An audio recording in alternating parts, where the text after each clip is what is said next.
M'dzina la Atate ndi la Mwana ndi la Mzimu Woyera. Ndikulandireni pano pa Tiyankhuleni Ambuye. Lero ndi lolemba mu Sabata yachiwiri nyengo imeneyi ya pachaka. Mawu oyamba akuchokera m'buku loyamba la Samuel mutu 15 ndime ya 16 mpaka 23. Amene akutiwerengera mawu oyamba ndi a Gift Masamba kuchokera ku St. Peter's Mdawa Church Theolo Parish mu Archdiocese ya Blantyre. Mawu a mthenga woyera akuchokera mu uthenga wa Mariko Oyera mutu 2 ndime ya 18 mpaka 22. Amene akutiwerengera mawu a mthenga woyera komanso kutigawira mawu ndi Reverend Father Flavius Makwinja. Mawu oyamba. Mawu a m'buku loyamba la Samueli. Masiku amenewo Samueli adati kwa Saulo, "Basi musapitirize. Imani ndikukambireni zimene chauta wandiuza usiku." Tsono Saulo adati, "Nenani." Samueli adati, "Ngakhale kale mudali wang'ono pamaso pa anthu, tsopano mwasanduka mtsogoleri wa mafuko onse a Israeli. Chauta adakudzozani kuti mukhale mfumu yolamulira Aisraeli. Ndipo chauta adakutumani kuti, pita, ukawononge kwathunthu Aamaleki, anthu oyipa mtima aja, ndipo uchite nawo nkhondo mpaka kuwatheratu onsewo. Chifukwa chiyani nanga simudamvere mawu a chauta? Chifukwa chiyani mudathamangira zofunkha ndi kuchita zoyipira chauta?"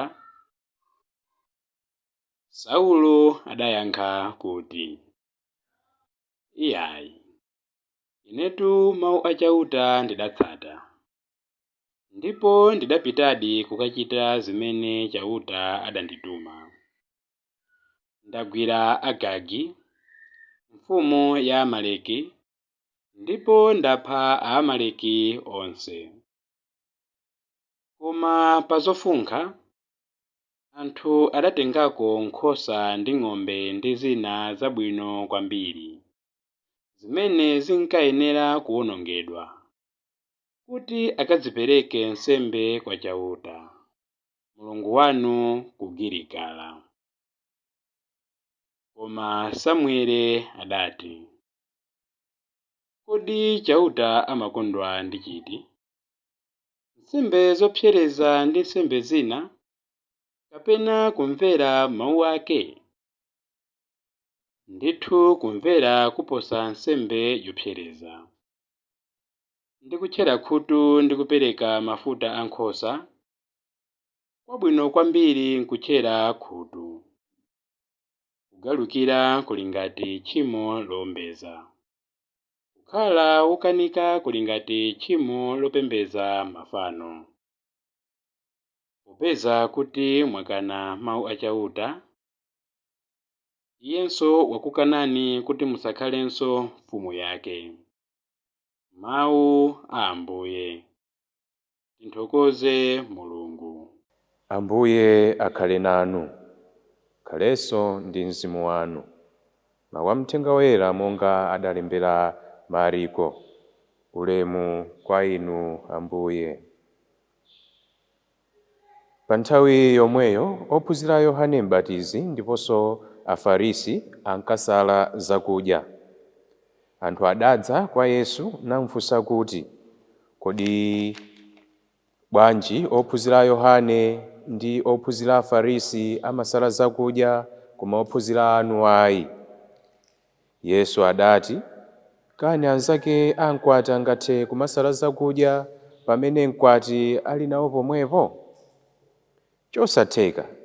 Pamene mkwati ali nawo pomwepo, iwo sangamasale zakudya.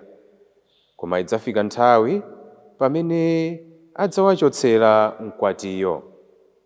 pamenepo ndiye azidzatsala zakudya.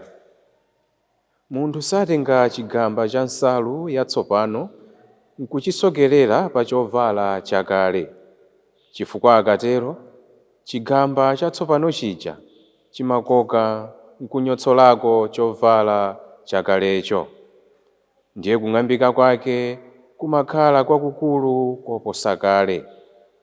Ndiponso munthu sathira vinyo watsopano m'matumba achikopa akale, chifukwa akatero vinyoyo amaphulitsa matumba aja, ndipo choncho vinyo uja amatayika, matumbawo nkutha ntchito.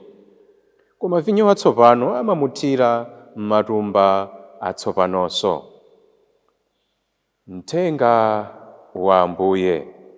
Ulemu kwa inu Ambuye Yesu Khristu. Lero ndi lolemba, sabata yachiwiri m'nyengo ya pachaka.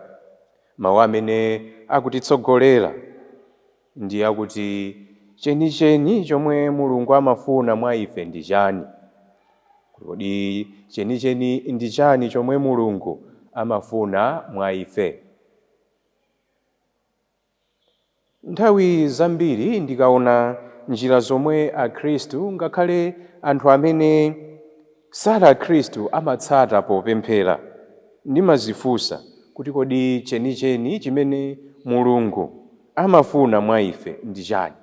Mwachitsanzo tikaona mmene akatolika amapemphera atagwada, nthawi zina amayimirira, nthawi zina atakhala pasi, pena alemba chizindikiro cha mtanda. Timaonanso anzathu asisepi akupemphera chotsizina. Aliponso ena mwachitsanzo Asilamu pamene apemphera mwina nkhope chipumi chawo amachigwetsa pansi. Umu ndi njira zambiri za mmene anthu amapempherera. Njira zonsezi zimatsatidwa kuti ozitsatirawo athe kukhala pafupi ndi Mulungu. Koma pali vuto mwina pakati pathu, tikaona njira zambiri zoterezi zopempherera, mwina anthu timayamba kumafunsana kuti bwanji wo aja amapemphera chonchi, ife sitipemphera chonchi. Pamakhala zambiri, bwanji aja samagwada, bwanji awasatsatira ife kumatseka m'maso.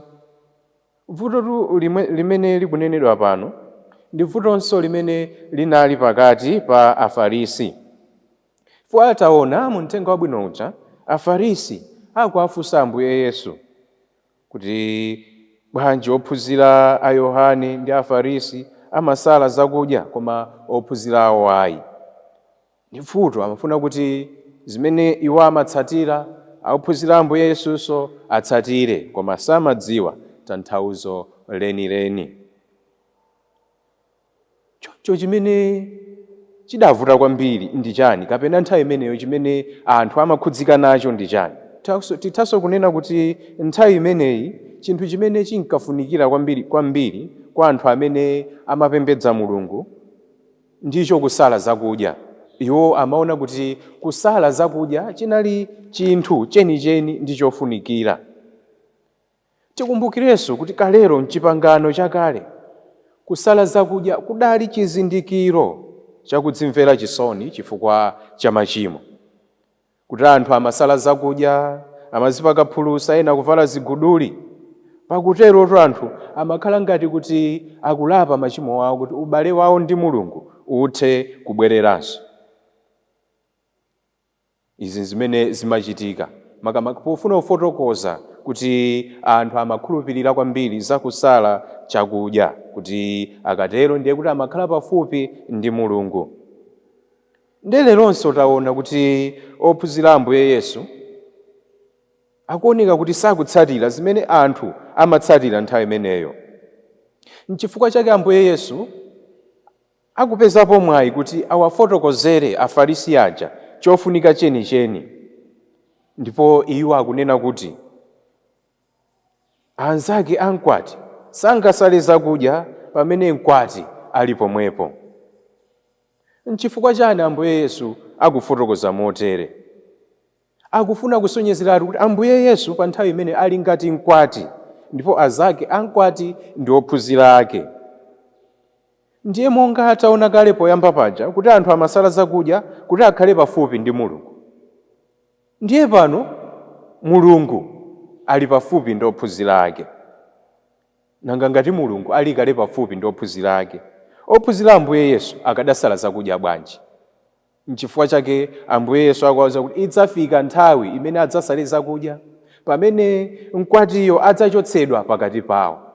Koma pano si nthawi yoti asalenso zakudya, chifukwa Yesu Khristu ali nawo pompo.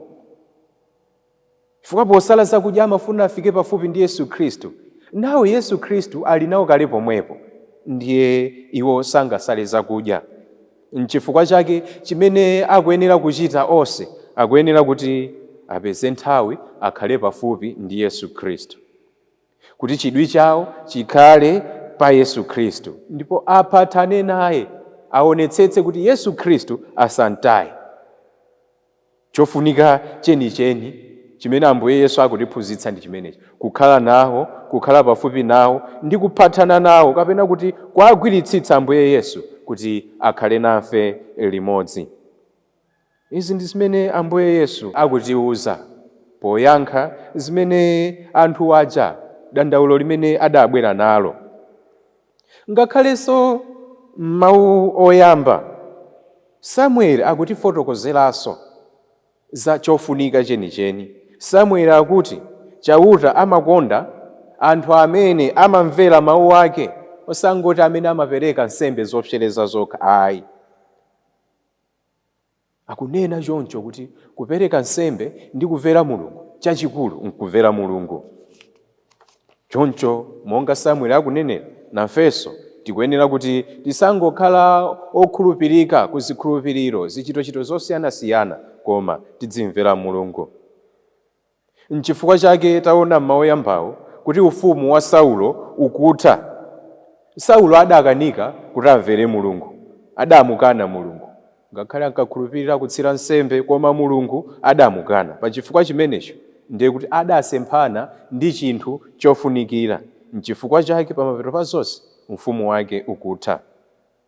Ngakhale Salimo imene tamva lero ikutiuza momveka bwino kuti woyenda m'njira yorungama ndidzamuonetsa chipulumutso, kusonyeza kuti chipulumutso chimabwera pamene tiyenda m'njira zolungama, koposaposa pamene timvera Mulungu monga mmene mawu atiuzira lero. Tsono pa tsiku la lero chofunika chenicheni kwa ife akhristu ndi chani? Tikuyenera kuti tiyike chidwi chathu kwa Mulungu. Tikayika chidwi chathu kwa Mulungu ndiye kuti tidzatsatira chofunika chenicheni, ndipo nthawi zonse tidzimvera mawu achauta ndi kuyenda m'njira zolungama. Tikatero ndiye kuti tidzaphatana naye Mulungu, pakuti tidzakhala kuti tatsata chofunika chenicheni chimene Mulungu amafuna mwa ife. Amen.